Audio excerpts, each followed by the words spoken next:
Good afternoon, everyone. My name is Emily Louie, and on behalf of Campbell Company, I would like to welcome you to Navigating Fundraising, Communications, and Hiring During the COVID-19 Pandemic. We want to thank AFP Greater LA, our webinar co-host, and all of you for joining us. Hopefully, we can provide some relief during this difficult time. Before we begin today's presentation, I'd like to quickly go through some logistics for those of you who may be new to our webinars. First, please close any programs other than GoToWebinar that are running on your computer. Next, we recommend calling in with the telephone instead of using your computer speakers. And if you experience any visual issues, please send a chat to Campbell Company or contact GoToWebinar at the number on your screen. Today's webinar is being recorded and will last 60 minutes. Within the next 24 hours, you'll receive an email from GoToWebinar that includes information on how to access the recording. We do welcome questions throughout the webinar, so please use the questions box in the GoToWebinar control panel that should be on the right side of your computer screen. We will also hold time at the end of the webinar for Q&A. And with that, I'd like to turn it over to our presenters today, Cassie Carter, Senior Consultant, Anna Goren, Communications Senior Consultant, and Dan Nevez, Executive Search Senior Consultant. Thank you, Emily. I'm Cassie Carter, Senior Consultant at Campbell Company, and I live in Southern California and represent part of the West Team region. I have been working in nonprofits my entire career. Literally, my first job out of college was working at the Natural History Museum. I've been working in higher ed and place-based institutions for more years than I care to count, and very happy to be joining you today. And I'm Anna Goren. I'm a senior consultant on our communications team based here in our Seattle office, and work with clients around the country, but mostly up and down the coast. And I have a background in freelance journalism and academic writing in the School of Social Work at McGill University, and really happy to be joining you all for this conversation. And hello, my name is Dan Nevez. I'm a senior consultant in executive search, and I have over 25 years of professional experience in higher education and cultural institutions. I've spent 15 years of my current life working with nonprofits, large and small nonprofits, both nationally and locally, on searches. Most of those searches always have been with chief executive officers or executive directors, but a lot of my searches that I do are for senior fundraising roles as well. I am based in Los Angeles, and but I have a national client base. Most of my recent clients have been in Los Angeles, San Francisco, Seattle, Washington, D.C., and Chicago. And but most of my focus is usually currently the West region of the United States. Thank you all again for joining us today. We greatly appreciate your participation and your attendance. Looking forward to what questions you might have. A quick overview of our agenda. We want to begin with talking about learnings from other challenging times. So we want to walk you through a little bit of what we've seen during past crises, different than this, but past crises. Then we're also going to talk about what we're hearing right now currently from nonprofits. Anna, Dan, and I each work with many different organizations, and across our firm, we've been collecting all the information that we're hearing so that we can relate some of that back to you. And then as we start to talk about some ways to navigate this new normal, we'll open it up to the audience. We'd love to hear your questions and have some conversations. So to kick it off and talk about what we've seen before, we have never seen anything quite like what we're experiencing now, but the nonprofit sector has gone through some very serious, challenging times. And some of those times were the dot-com crash in 1995, the challenge with 9/11 and how that impacted the nonprofit sector in 2001, the Great Recession in 2007, 2008, when the housing bubble burst. So we've seen very serious impacts, especially economic impacts. And while right now what we don't know is what the long-term impact is going to be, we do know that all nonprofits are getting hit hard. So some of the things that we've learned from going back and looking at past experience is that donors do not stop giving during challenging times. What they might do is really narrow who they give to. So they narrow it down to their top 2 or 3 organizations. They may give small amounts to lots of organizations, But if they're going to make significant gifts, they really give to the ones where their heart is at. The other thing that we've learned is that donors will take longer to make decisions on significant gifts. So they will be more cautious and more careful about who they are supporting, especially if they are looking at assets that are market-based. So what we don't know right now, for example, is the long-term impact on the market. In the good news world, almost 95% of the organizations that we were working with during some of these challenging times, who were in the middle of campaigns at the time that for example, when the Great Recession hit in 2008, they actually completed their campaigns successfully and they met or exceeded their goals. So in some instances, they had to stretch or extend their timeline, but they did find success. It meant they had to be nimble and look at what they were doing, but they did find success. And then the other thing that we learned is that the organizations who are very deliberate and strategic in their communications with their donors are the ones that rebounded the quickest and the ones that thrived. So if you are reaching out to your donors now during this hard times, you're going to be probably the organizations that they'll be thinking about and they'll be remembering. Mm-hmm. And if we think about what we're learning and hearing from nonprofits, next slide, please. What we are hearing right now from the nonprofit sector is a couple of emerging themes. One is that the public is very aware of the unique role that nonprofits play. And it's interesting how much you see, especially if you're following Facebook or any kind of social media, really interesting to see how strong the nonprofits are rising up and what a strong role they're playing right now. And the organizations that we're talking to are very aware of that. The organizations that are in the front lines of dealing with COVID-19 response are seeing surges in their fundraising. So this is really where you see food banks, social service agencies, and other organizations in that specific sector seeing a surge. The other area that we're seeing a surge is with arts and culture, because arts and culture organizations are reaching out and providing resources to the people that are their stakeholders and their constituents.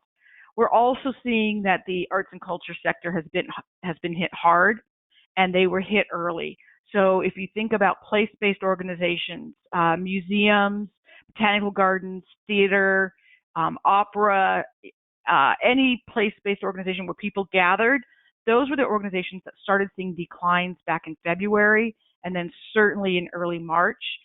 They're getting hit really as hard as the restaurants and retail businesses. Another thing that we're hearing across the nonprofit sector is that people are very concerned about the tone and the attitude that they're presenting as they continue to move forward and continue to engage with their donors. They do not want to be perceived as tone deaf. And that's probably a very real concern, but that doesn't mean that you should be stopping your fundraising and stopping your outreach. Other organizations are seeing that they need to be ramping up their annual fund and their outreach right now, and they recognize that during these uncertain times, they are the lifeline to their constituents, and so they're actually stepping up and increasing their fundraising and increasing their outreach.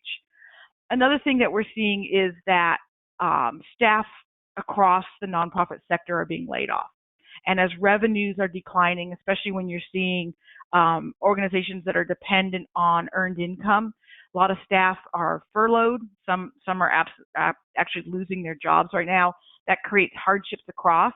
And it's really challenging for organizations to define who's essential and who's not essential, and the weight that those labels carry. Everybody's really grappling with the weight of trying to make those decisions and how to communicate those decisions to your constituents. Another thing that we're hearing, and I'm sure all of you are experiencing, is what do you do with your events right now? You obviously cannot implement your events. So do you cancel them? Do you postpone them?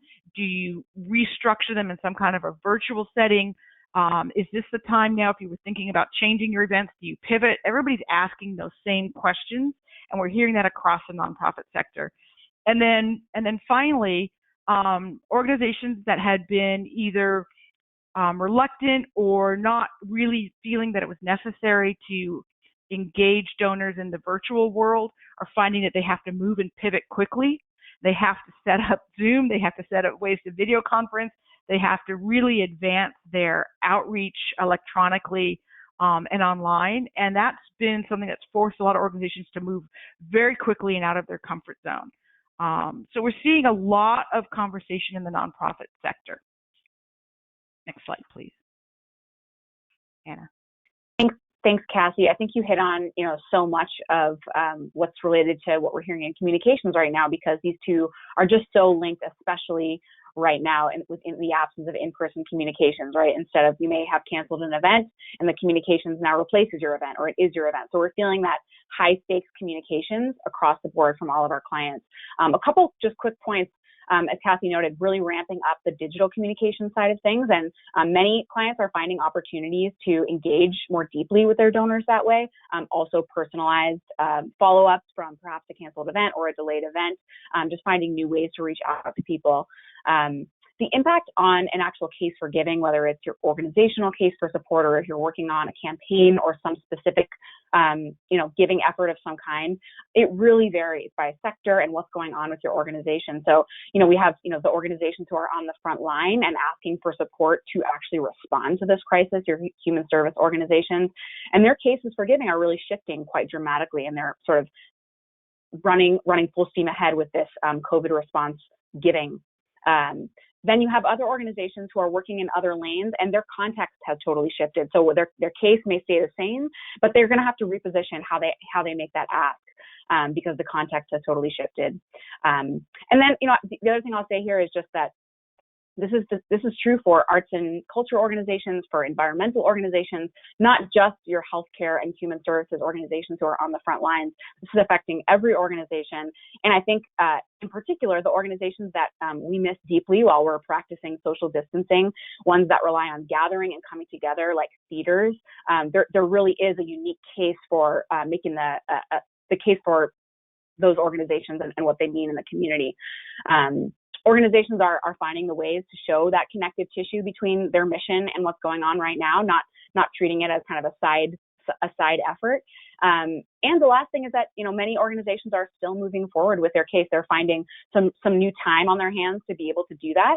And they're also being smart, relying on some flexible materials rather than print pieces, looking at some of those internal cases for support that are always changing. We expect to be a living, breathing document. Those things are great things to focus on right now, and our clients are doing that. Thanks, Anna. And so as we dive into some of the strategies that are emerging from what we're hearing and what we're learning, I'm going to say something that's a little bit counterintuitive, but what we're trying to encourage the nonprofits that we work with is to really view this as a gift of time. You have an opportunity now, even though you're working remotely and you're struggling with all the different ways that you connect back with your team, you have some opportunities to do some of the things that you can't do when you're busy running as fast as you possibly can, carrying out your mission and interacting with your donors. And so some of the things that we are seeing organizations do really well is some of their behind the scenes kind of work. So staffing and systems, that database cleanup that you've been putting off for a long time or didn't have the time to do, now is a really good time to do it. Reviewing your policies and procedures, especially in light of what's going on with COVID-19. Do you need to update policies and procedures, and what kinds of policies do you want to make sure you have in place, especially around engaging donors remotely?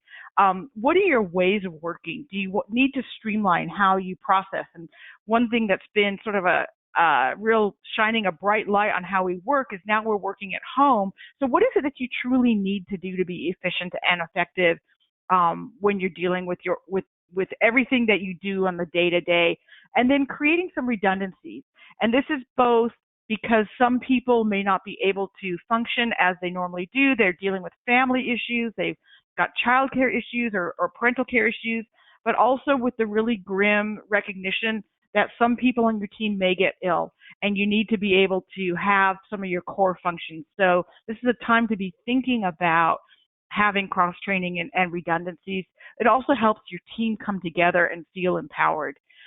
When we think about donor engagement, the organizations right now that are demonstrating their relevance to their stakeholder community, relevance to being able to show that they still have a voice and a place right now during this crisis, even if that voice, or especially in some cases, if that voice is unrelated to the crisis itself. And I'm thinking of arts and culture organizations where people desperately need to have that connective tissue that Anna was talking about. A lot of these strategies I'm going to talk about tie really closely into communications. Never before have I seen personally this deep importance and relevance of communications with your donor engagement. So think about new funding opportunities, especially with foundations. Think about working with donors for a challenge or a match. You've got an opportunity to do explicit asks right now for your core operations and for operating funds. And that's a challenging kind of ask to do in the normal setting, the normal world. But right now, donors are appreciating having organizations say, here's what we really need, and here's what we need right now. Personal communications. Several organizations that I work with right now have been calling up their donors, and there's sort of the ironic thing about the situation we're in is people are at home. You actually have their attention more now than you probably ever had. They're answering the phone, and you're having really important conversations. And we suggest that you start those conversations with a simple human-to-human connection of, hey, how are you? How are you doing? How's your family doing? Is there anything we can do to help? And then here's what we're doing with our organization right now. Here's what we're focused on.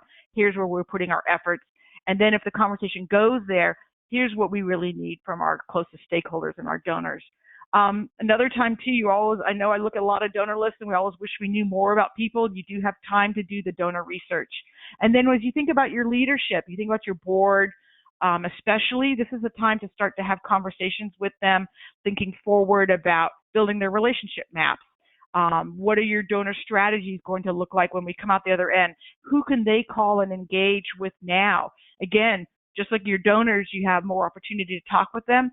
Your board now is also sitting at home, and more access to them online, more access to them on the phone, more opportunities to have them do some of the outreach that you've been hoping that they would be doing over time. And then again, leaning on what Anna was saying a moment ago around training and messaging, this is a really good time to be building those conferences together where you're using video and people are talking about your messaging and really honing what's important to your organization. Again, viewing this as a gift of time, because we really don't have any other choice but not to stop your fundraising, but to focus it and to think about how you're going to keep your donors engaged, but be prepared once you come out the other side to ramp back up. I'll pass it to Anna for more strategies on communications. Thanks, Cassie. Yeah, I think as we think about communications and some of the questions we've been hearing, we've heard a lot about crisis communications, and I think it is true that this is a crisis, and we need to be communicating. And at the same time, don't only focus on the crisis communications plan, right? There's that's going to be important, and depending on what organization you are and what you're doing, you're going to have some version of that. But find a way, especially as you're going to be engaging all kinds of new people through the unique moment that we're in, connect it back to your mission. Help people understand why what you do relates to this moment. And again, like I said before, this is true for any kind of organization. If you're an independent school, you have a whole community of parents who now really value the role that teachers play, right? Because we have a bunch of people who are doing it on the fly. If you're an environmental organization, you have a whole community of people who now really, really value the experience of being in the outdoors, right? And so there are opportunities here to be authentic, right? And not in a tone deaf way, but to really authentically connect back to your mission. And so that, as you're able to keep carrying forward with your case for support, there's a through line there, and there's a thread. Next, if you don't have a digital engagement strategy, this is a great time to start one. It's a great time to start that e-newsletter you've been trying to do. Just communications that are not about asking, but are about just keeping your donors informed and creating a nice two-way street of communications. This is a great time to do that. In terms of how you're communicating, really emphasizing candor, brevity, and focus. And by that, I mean, this is a time for realness. It's a time for connecting on a real human level. It's not a time for chit chat about the weather. Maybe for some people, but people are really living the realness of the situation. And I think there's an opportunity to reflect that in our communications with donors and just say, hey, here's what we know, here's what we don't know, and be comfortable with that uncertainty. We're all learning to live with that. It's an opportunity to bring you a little closer to your donors. At the same time, people are stretched, right? Some people are homeschooling their children while working a job. We're getting a ton of communication from every business and nonprofit that we're engaged with. So really be clear with your message, be clear with your ask, and really try and focus those communications so that someone can take it in and keep it simple. That now might not be the time for, your high concept messaging. Just keep it as simple and straightforward as you can. Next, I would say, this is an okay time to ask for what you need. That may be different from advice we would have given 3 months ago, where we might say, organizational needs, that's really, for you to think about internally. You want to put forward this big vision, and that is always true. At the same time, this is a unique moment, and if you need more support for your general operating fund, this is an okay time to ask, especially for those close donors who really know you and support you and want to see you succeed. And then next, this is a great time to share some good news if you have it. Of course, that can range from, showing resiliency, the creativity and innovation that's happening in organizations to make this work happen. There's a lot of really tough news out there, and I think people want to find ways to connect and feel inspired. And people also want to be part of the solution. We see this all the time when we work with organizations with really complicated missions, working on systems change. People understand the problems. They understand the weight of the problems. What they want is some way to help, some way to make a difference. So if you can give them that opportunity to feel that little bit of connectivity and joy even, do that. At the same time, you don't want to be tone deaf. You know your donors best, and you know what that means, but make sure that, especially if you have communications that you were working on a month or 2 or 3 ago, go back and check out those Hootsuite posts and those social media posts and those mailings, and make sure that, if you need to insert a little insert in there that just gives a quick update on COVID, make sure that anything you're sending out is relevant and doesn't ignore what's happening right now. And then finally, just continue to strengthen your case. In any way that you can. It's something you're going to need if and when this blows over, and it will at some time. And there may be opportunities for you to move this forward in ways that you didn't have with that gift of time that Cassie talked about earlier. So that's, the fundraising communications. They're really kind of all connected in that way. And there's also real implications for hiring. So I'm going to pass it over to my colleague, Dan, to speak about that. Thank you, Anna. And I just want to say that many of the points that both Anna and Cassie have been bringing up about relationship management and really communicating with your donors and being open, honest, are just as critical to internally within the organization as well. And what we're hearing from the nonprofit sector is that, first of all, solid leadership is very key to the success of the organization.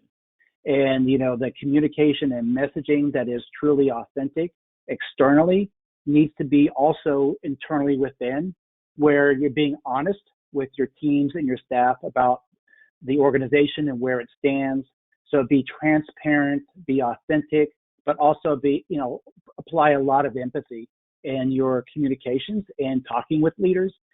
This is not just you as the fundraiser, but also your CEO or executive director, or also your boards and your staff members as well.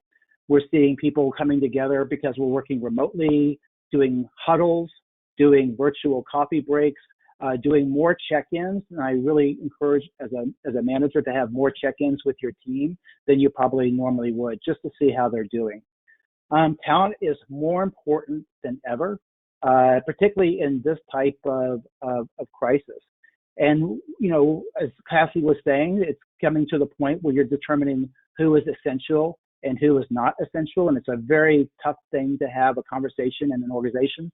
But for us, we know that fundraising is an essential function for nonprofits, and that nonprofits are hiring towards those functions, but they're also expected to reduce teams to the essential staff, and others are maintaining. And in some cases, nonprofits, although it's counterintuitive where you may be, but other nonprofits are seeing much more increases in demand. So they're actually increasing their staff, and they are doing hiring at this time. And hire freezings are occurring, but these are temporary freezes. These are not long-term freezes, so they will continue. I was sat in a session with 50 of my colleagues in retained executive search for nonprofits, and we had our virtual huddle just to check in to see really what is the national outlook of searches and what's going on out there for. And we do mostly senior level hiring, so you have to take it from that perspective. And we're seeing that hiring, almost 80 to 90% for certain, is actually continuing. There are some pauses and delays because everybody's getting into the new norm, but they are happening, but they're happening virtually. They're not moving in the in-person meetings as much. And executive director and CEO searches are mostly continuing, as well as the head of fundraising searches, chief development officers, and really the frontline fundraising positions.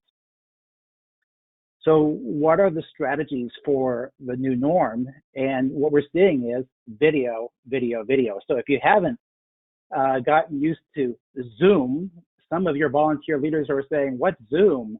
Or, you know, I've been a volunteer leader too, and I have other leaders asking me, how do you do Zoom? So if you're learning now that this is the new norm, that we could be able to communicate through video, but you can also have your hiring process that is done through video as well. One thing I would encourage is to step up, lean in, and seize the moment.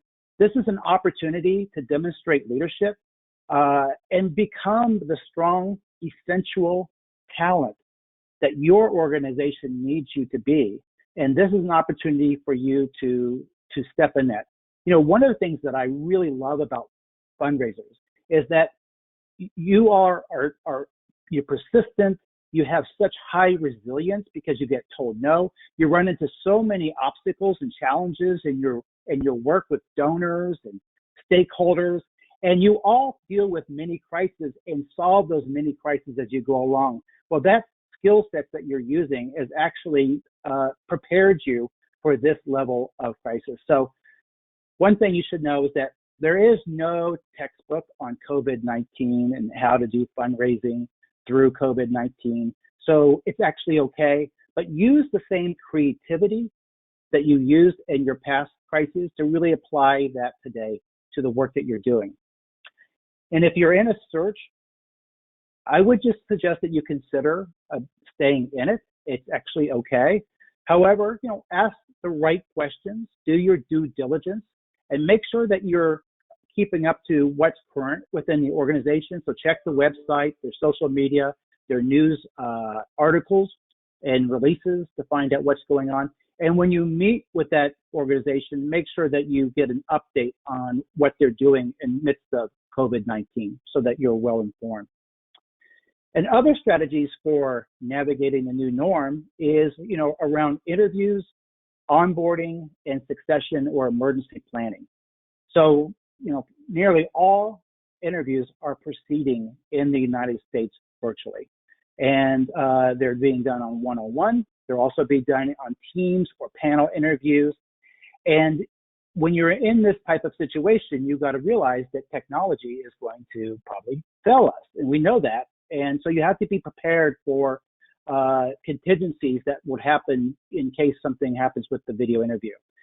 And, you know, you're talking and engaging with a person that you're going to be hiring through video. And so it's important that you build intimacy and trust and credibility through the video. And right now I'm looking at the camera. And so that is your eye contact with the person that you're talking to. And be as transparent as possible.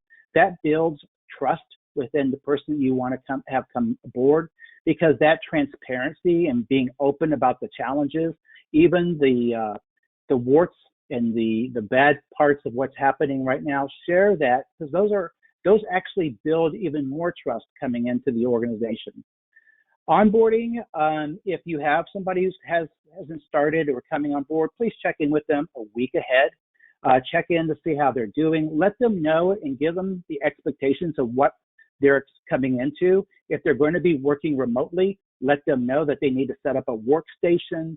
What are the needs or resources that you can provide to them? And then also communication, constant communication, and make sure that there's a plan in place. And make sure that the leaders who are involved in that type of onboarding, either it's HR or you or yourself, or the candidate or the new staff member, are aware of those roles as well. And then, as Cassie said, a team member, or it can have somebody whose family can get sick. Elderly people are getting sick, and so you could have a mother or a father or grandfather you have to take care of, and there might be a time where you have to, step out. So you need to have a succession or emergency plan in place, and it doesn't really take much. You just need to put together like 6 to 8 bullets of information about who's the key contact within the organization, who people should reach out to in case you are not there or available, and put that in place. You can start with an informal one, and then you can formalize it with your executive director or your CEO or your hiring manager to make sure that that's fit and then that's communicated as well. Great, thank you so much. And with that, we will now be taking audience questions. So please send any you have through the questions box. We also do invite you to share your experiences and how your organization has been responding to COVID-19. So please send that through as well. So I guess let's get started with our first question. Given all the unknowns with the virus, what have other organizations and your clients decided to do about their events? Is it worth the risk to pick a date later this year and hope for some normalcy to return to be able to gather larger groups together again? It's a great question, Emily. Thank you. I'll start and hand it off to my colleagues to fill in. So I have to admit, I have a love-hate relationship with events to begin with. I have worked in organizations where large events were a huge part of my job. And what I see with my own experience and with the organizations I work with is that there's often not a real clarity around what you're trying to accomplish with events. Are events some way that you're raising your visibility? Are they a friend raiser? Are they actually truly a fundraiser? How much staff time do they take? How much energy do they take? And so that concept of ROI with events is a really important thing to be revisiting right now as you grapple with what do you do with the events that you have canceled, and how do you rethink them. Many organizations right now are rethinking events in a broad way and using this as an opportunity to shift that amount of energy that they put into events into major gifts and to be thinking about more authentic and deep relationships. If you look at the ROI for major gifts versus events, it's definitely a better payoff if you can do some of that shifting. But we know that's not practical. People love events. Organizations are dedicated to their events. So the challenge right now is, do you cancel, postpone, make virtual, or not redo is really tough. And I think that our recommendation is going to be one that's going to evolve over time. Right now, at this point in time, I think it's tough to reschedule because we just don't really know what the future holds. The other concern that I have is that a lot of organizations are looking at moving their events to the fall. And so we have to be careful when we think about our donor community that we're not creating an avalanche of events for them to participate in. So I guess my highline recommendation is, why are you doing the event? What is the purpose of it? If it's purely for fundraising, are there other ways that you can accomplish that right now? And if you are doing events, think about ways to do them that are really truly to be building that connection and connective tissue between your organization and your community. I'll let Anna jump in with some more thoughts. I think she probably has a couple things to add to that.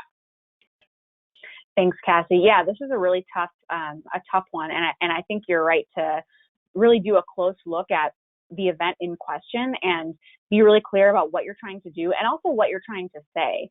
I think whatever events are really good vehicles for a clear message, and sometimes timing does matter for that message. And you may not want to wait, 5 or 6 months to be able to engage your community around a particular thing. And I think if there is a particular messaging or engagement goal through your event, there are really great ways to take that virtually in a way that doesn't give you a 5 or 6 months delay and keeps that engagement going over time. So we're seeing our clients do really creative things with virtual gatherings using breakout groups where there's actually more opportunity for donors to connect in kind of small groups around different topic questions. We're seeing people who had arranged for speakers to come and have like a private meet and greet virtually with a small group of donors. There are lots of interesting ways to engage virtually. So in addition to clarifying what your fundraising goal is to make that call, clarify what your messaging goal is. And I think I would sort of lean on the tools that we have to engage people virtually in the near term so you don't wait too long. Yeah, and I would just add to what Cassie and Anna said is that I've had some conversations with fundraisers who have actually went to their donors who are part of the event, it's their sponsorships or tables that they bought, and they've asked if they could convert those sponsorship or those tables into a gift to the organization. And one organization I do know of did that and actually had probably about 95% gifts that came from that effort. Yeah, that's a good point. Great, thank you so much. Moving on, our next question is, I recently started a new role as a major gift officer for a large institution inheriting a portfolio of donors across Southern California. I would typically be reaching out to set up meetings and introduce myself. What advice can be given for connecting with these donors initially and starting my own discovery process, given the unlikely possibility of scheduling a face-to-face visit anytime soon? What a wonderful time to be in an organization and be new, right? This is a fantastic time to reach out to everybody in your portfolio, even if you haven't met them yet. Introduce yourself to them, share with them that you're new and that you want to get to know them virtually or on the phone right now and understand why they support the organization that you have recently joined. And asking them again, going back to that human thing, how are they doing? How's their family doing? Tell me why this organization is an organization you're involved with. I think you can do some fantastic discovery on the phone right now, and people are willing to engage you and have those conversations, whereas they wouldn't necessarily have the time and the bandwidth to do that a few weeks ago. So I think this is a great time to be doing qualification calls. Definitely. Thank you. Yeah, and I would, go back to what Dan was saying earlier about video. This is a time where, there plenty of people don't like to be on video for calls in a pre-COVID world. And I think that this is just a time to stress the importance of that ability to look into someone's eye and have that conversation.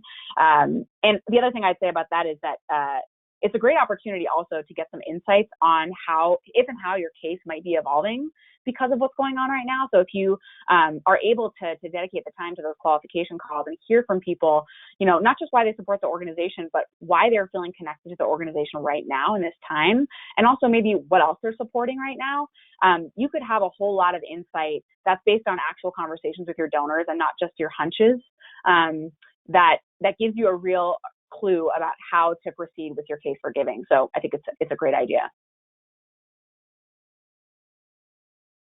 Good point. Great, thank you.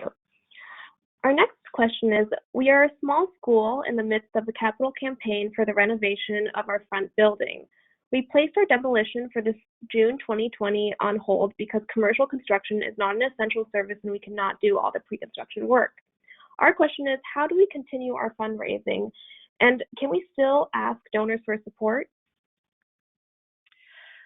Boy, that is like the $1 million question right now, isn't it? So what we're seeing, and it really depends on the culture of the organization and where you are in the campaign. So we're seeing several layers of response from organizations. Some organizations are truly postponing or putting their capital campaigns on hold right now because they know that their donors are very distracted and focused on other issues. And if If you're an independent school and you know that all of your donors are primarily your parents and they're dealing with the kids at home, and some of them may be dealing also with a financial impact, it may be challenging to actually move ahead with your campaign. And if your school is being impacted with not having, perhaps not collecting the same level of tuition or other financial impacts, this is a time to really elevate what your annual fund covers and what your annual fund is achieving. However, having said that, for your donors who are more of your higher capacity donors, your donors that you're really close with, your donors that you have good, strong relationships with, this is a time to reach out to them and to ask their thoughts on how they want to be proceeding with the campaign. If it's a donor who's already made a pledge, this is a time to ask them how they want to handle their pledge going forward, and are they willing to continue with it. We're finding that a lot of donors are saying, I'm still committed to this, but I need to maybe put a pause on my next payment or things like that. So you really want to be going case by case. And to go back to things that we found at the from other times when we've had economic crises, a lot of your donors will stick with you, but your timeline may be extended. So this is a time to be thinking about the true implications of an extended timeline, because that's actually a very heartbreaking but real reality going on here. Anna, Dan, any follow-up?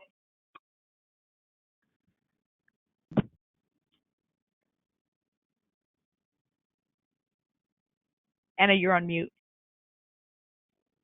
Thank you.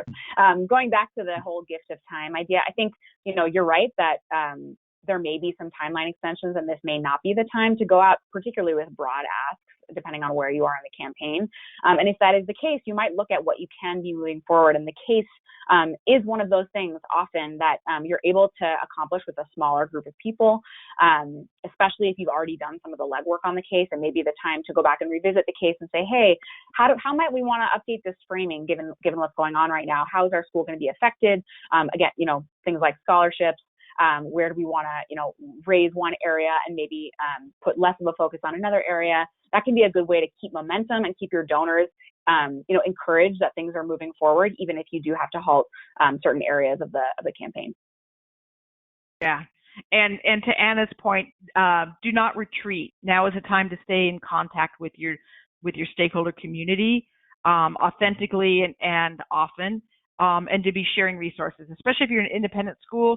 All of those parents are looking for ways to engage their kids who are now suddenly at home, and anything that the school can be doing to demonstrate relevance is just, for any nonprofit right now, super important. Don't retreat.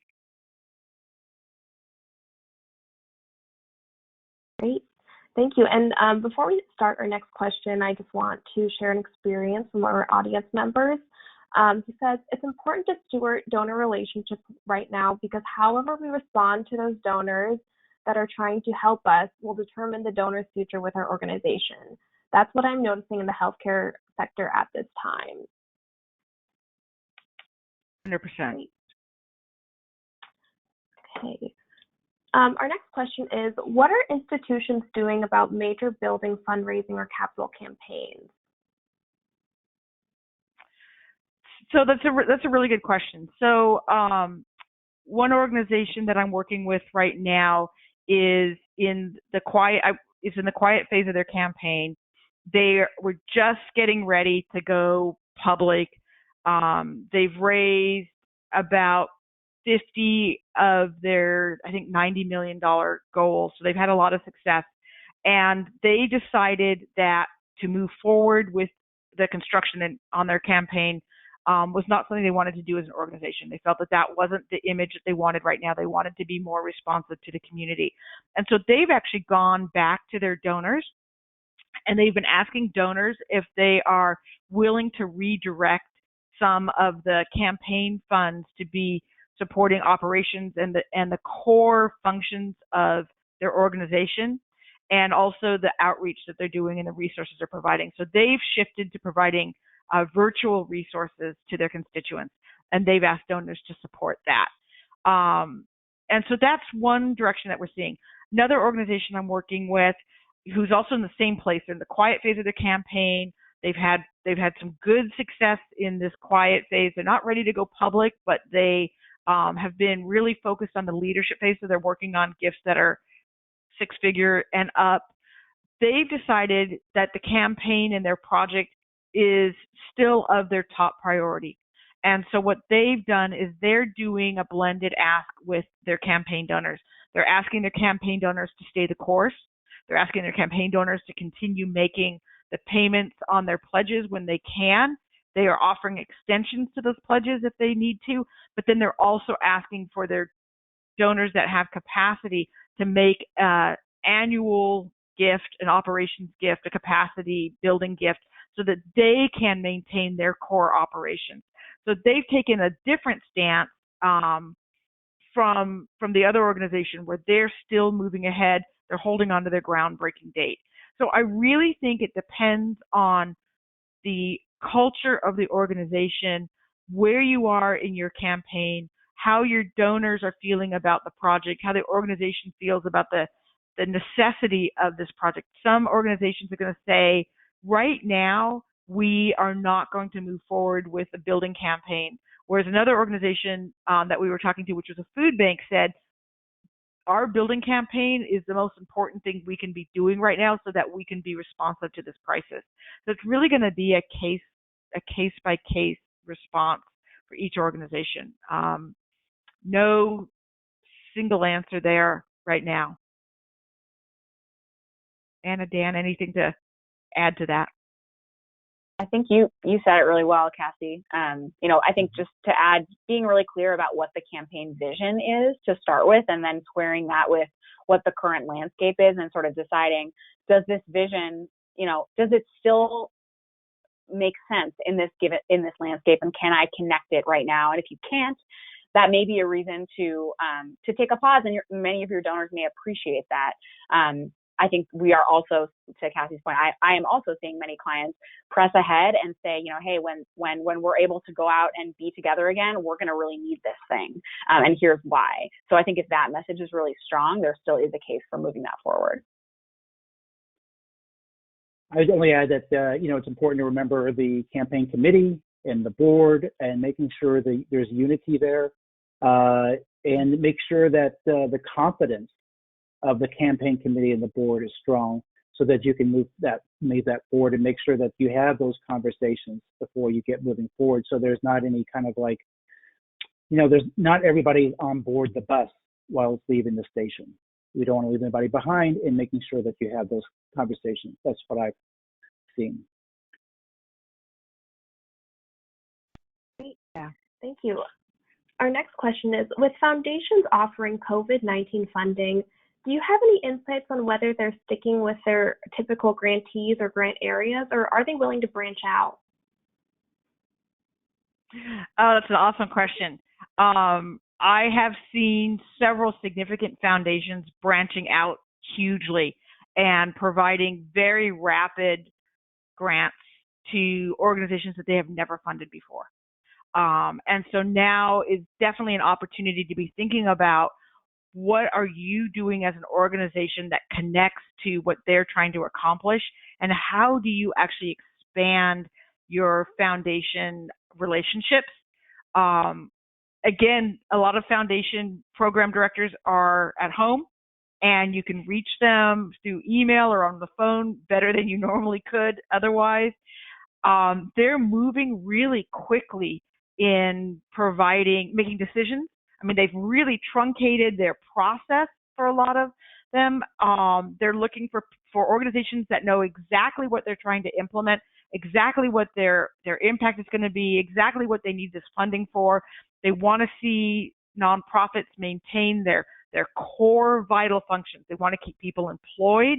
They want to keep services being offered, and they're moving fast on that. It's been very impressive, very heartwarming. But they really want you to know what it is that you're trying to accomplish, and to be able to articulate that. Going back to what Anna was saying about brevity and clarity, that's just the name of the game right now. Authentic, transparent, brief, and clear.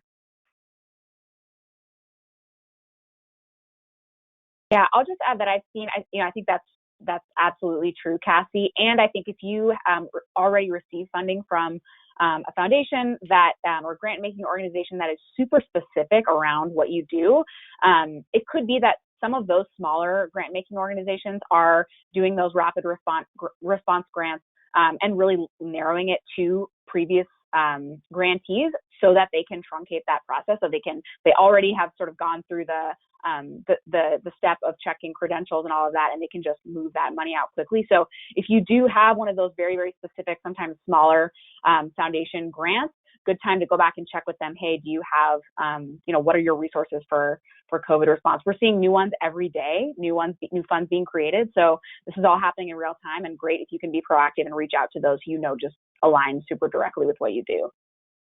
Yeah, you get to ask for operational support and capacity support in a way that you've probably never been able to do before. And foundations right now seem to be, who knows if this is going to be maintained, but they seem to be feeling stable, and foundations seem to be feeling resilient right now, which is why they're really leaning in on their funding. Great. Our next question is, in New York, the public health emergency has gotten really severe. With other cities possibly facing this dire life and death emergency soon, do you anticipate we'll all need to refocus our messages as soon as each of our cities hit our peaks in suffering? Oh, boy, that's a good question. I think everybody needs to be really restructuring their messaging right now so that you're focused on why you are a vital nonprofit. And if you're a nonprofit that is addressing some of the direct COVID-19 related issues, food, healthcare, connecting to seniors and making sure that seniors have resources, those kinds of things, now is the time to be expanding your stakeholder group and really reaching out. If you are an organization that is providing part of the continuity of society and community, such as an arts and culture organization, the longer people are at home and the longer they're coping with being face-to-face with their family and dealing with their kids and all of those kinds of things, the more they're going to need you to have consistent outreach to them. So this is proving to be more of a marathon than a sprint, and you need to be thinking about how are you going to maintain providing relevance and resources to your stakeholder community over the next few months. And how do you parse that out so that it feels sustainable and resilient and energizing to you as well? I'll hand to Anna because a lot of that's a communications question. Yeah, I mean, it's a really tough question, and in some ways, we don't know what we don't know in terms of what the landscape is going to be like and how we're going to feel if things do change.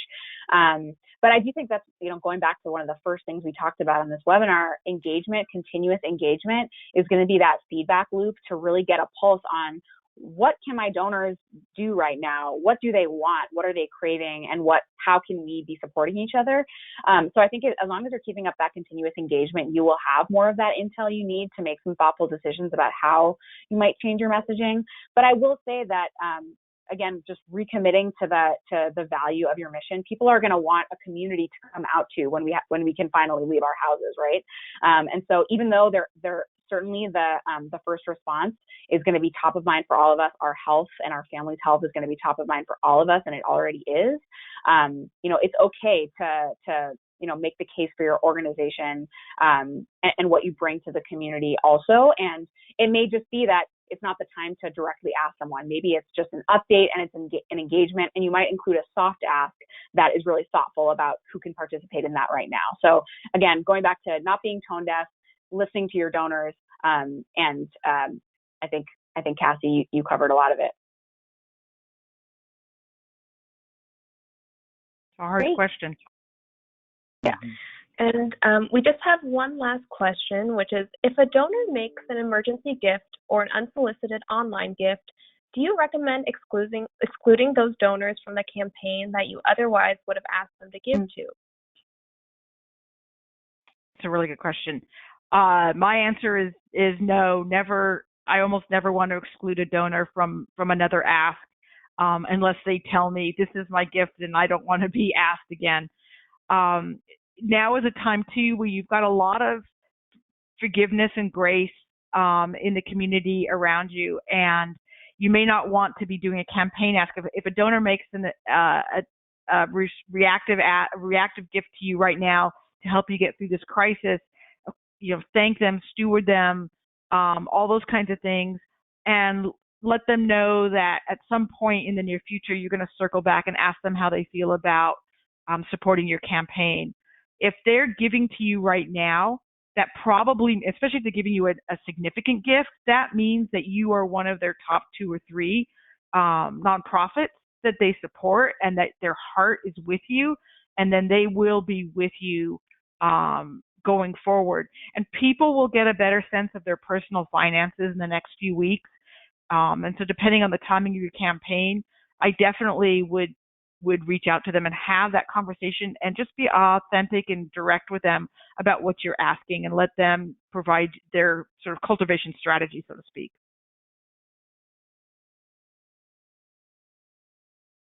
Great. Well, thank you so much. We want to give a big thank you to our co-host, AFP Greater LA, and to all of you for joining us today. We also encourage you to visit our COVID-19 resource page, where you can read our advice, review resources, and schedule a free consultation with us. Within 24 hours, you will be receiving a follow-up email from GoToWebinar with a link to the recording and resource page. In the meantime, please don't hesitate to email our presenters with any questions you have. And that's all. Thank you so much, and take care. Thank you. Thank Thanks, you. everyone.